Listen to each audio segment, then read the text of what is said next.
Ipinahayag din po ni Senate President Pro Tempore Pampilo Ping Lacson na may mahalaga silang testigo na ipipresenta sa susunod na pagdinig ng Senado. Tumangging magdetalye si Lacson, pero ang bagong testigo ay magtuturo sa mga sangkot sa anomalya sa flood control projects na maaari makatulong sa conviction sa mga inaakusahang opisyal ng gobyerno. Gayunpaman, binigyang diin niya na ang testigo ay pinayuhan na magharap lamang ng pahayag na suportado po ng ebidensya. Ako kasi pagka kumakausap sa witness, gusto ko yung full disclosure, ayoko nang may pambobola.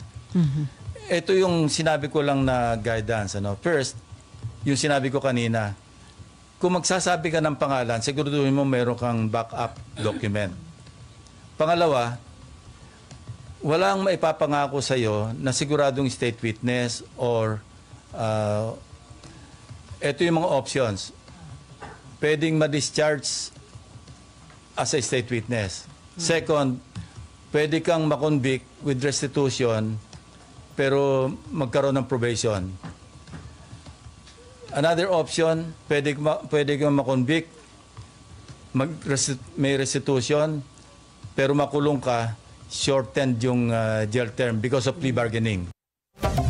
Sinabi pa po ni Lacson na ang susunod na pagdinig ng komite ay maaaring itakda sa November 14 na posibleng tumalakay sa pag-iisyu ng sabina kay retired Marine Technical Sergeant Orly Gutesa sa pamamagitan ng tanggapan ng Senador Rodante Marcoleta. Ang mga pahayag ni Gutesa ay kinakailangan mapatunayan sa pamamagitan ng isa pang saksi o ng documentary evidence para maging kapani-paniwala.